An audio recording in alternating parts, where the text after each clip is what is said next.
Hello, my name is Nicole, and this is my story.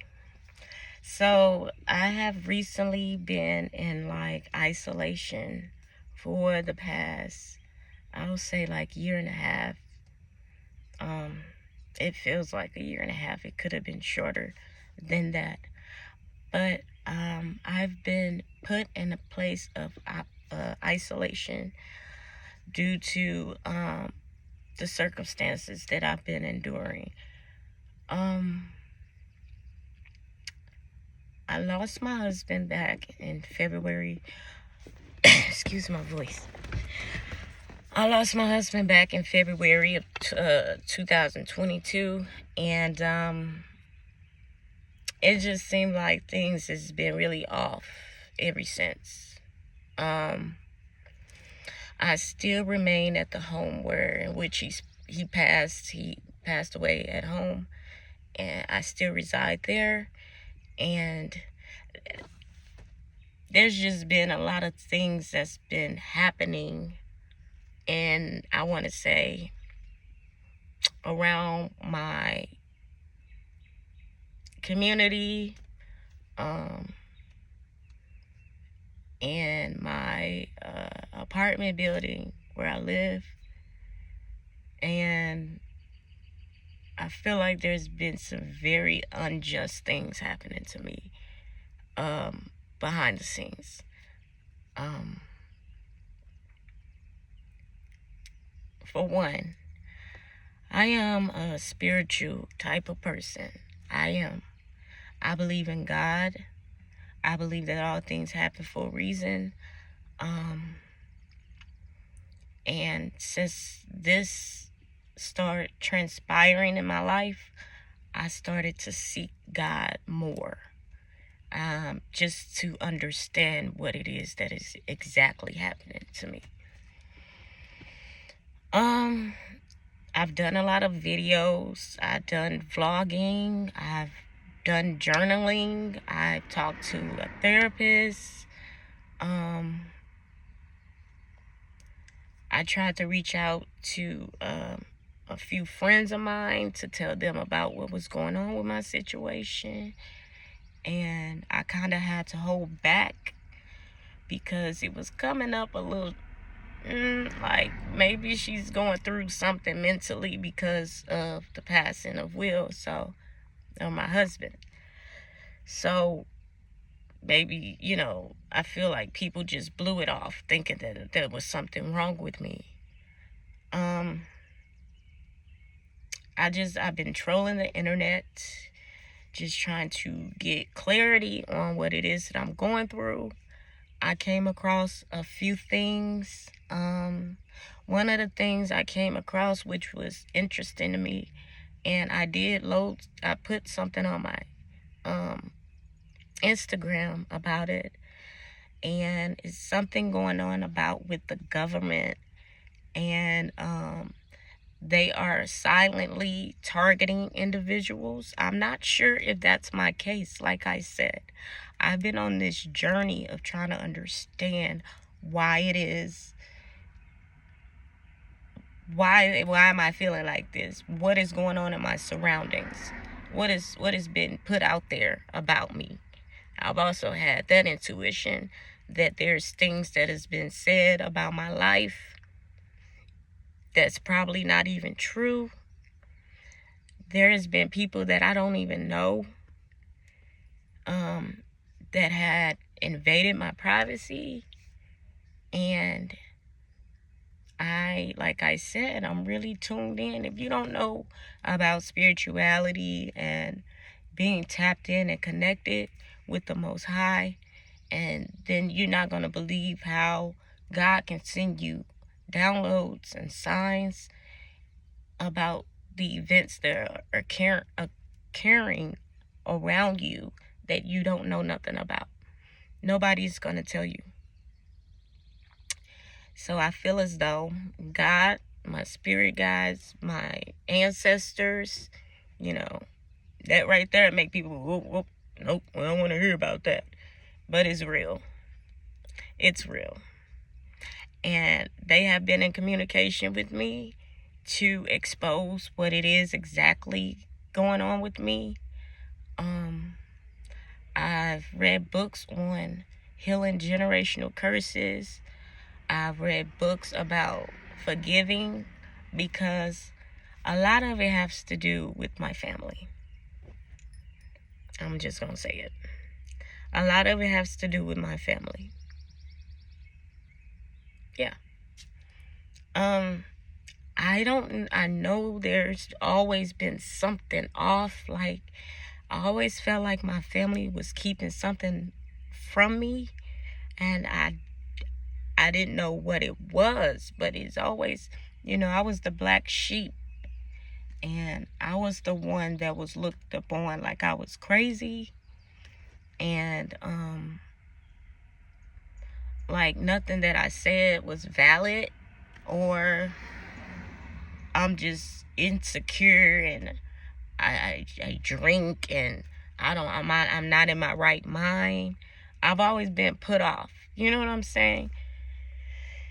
And since the death of my husband, a lot of stuff it's been clear that I wasn't wrong. You know what I mean? It's been clear that I wasn't wrong, which is scary, because you need your family the most when you're dealing with grief or something like this. You need support, especially if you have children. That's not what happened in my case.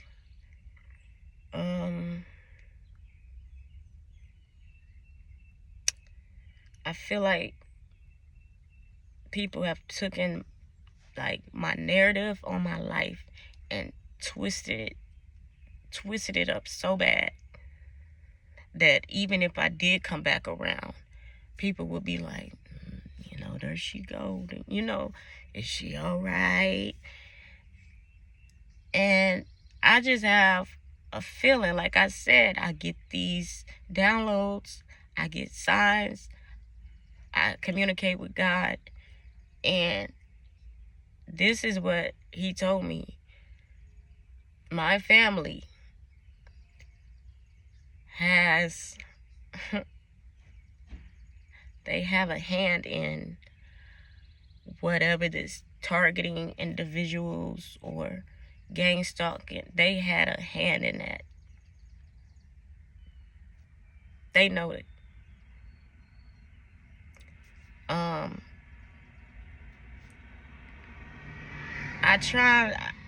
It took me a minute to want to tell my story, because I'm like, Lord, how do I tell my story without sounding schizo or psychotic? Because I promise you, I'm in my right state of mind. I am. Given the trials and tribulations I've been through, I should be on dope right now. Like, I should be like really cuckoo. But God, he kept me. He truly did. He kept me. I have been followed. Me and my children. This is in 11-month time span. So, backstory. Last May, I went to visit my brother. And mind you, I was kind of like iffy about them. I've always had suspicions about some wrongdoings on my behalf when it comes to my family. And that's fucked up, ain't it? But I was kind of trying to stay away from them, because I kind of saw what their agenda was after my husband passed. It was about money, how much money she got. Oh, she don't want to talk to us because, she good. She don't need us no more. She done got the little money and just left us out of it. It's what I feel. Confirmation. So back in May, I went to my brother's to chill out. Took the girls. We had a good time. all the way toward the end. I got a little too lit. Still was able to manage to get home, me and my girls, thank God. But I realized I lost my phone. I didn't have my phone with me. Now, I ain't the type, I always have my phone. I don't, it's rare that I lose my phone at like a public place. But it's not rare that I will leave my phone like at a friend's or family house or something like that. So when I got home and realized that morning I didn't have my phone, I'm like, oh, I must have left it over at my brother's house. So I goes over to my brother's house. I went exactly where I just knew my phone was. I'm like, I was sitting here damn near the whole night. It's got to be right there on that little table. And I go, and it's nowhere to be found. And I looked everywhere.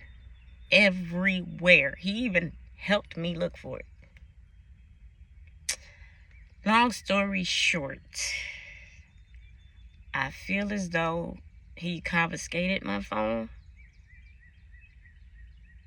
I don't think I lost it, because I had my phone while I was there, right? Didn't have it when I got home, and just knew it was still there, and got there, it's not there. So I thought that was strange. And then he was like, well, you did go to the store. I went to the store because they were talking about doing s'mores for the kids. So I went to go get the stuff for the s'mores, and I had my daughter and my brother's, I guess, stepdaughter with us. And we were listening to music on my phone. I had my phone with me. Granted, I'll give you that. But I had my phone hooked up to my cord because I was playing music. And I'm trying to tell this story. I'm trying to be as calm, cool, and collected as possible. Because this is just something that I need to get out, and I need to be thorough about it, and I need to make sure my point is heard. But anyway, about the phone. So I had it plugged up, and we were listening to music. I did not grab my phone to take it in the store with me, because when we got back in the car, we were listening to that same music from my phone, right? I don't care how toe up I get. I always know where my phone is. Look at these flies. 2 flies just landed right there. I'll be picking up on a whole lot of stuff. I'm telling you, this situation that I've been going through has really made me alert and use my discernment like I've never used it before. So in that situation with the phone, I knew I didn't leave it at no store. I had my phone with me. I had it while I was still at his house.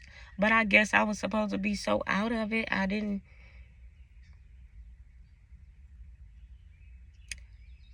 Another sign that I know I didn't leave my phone at that store.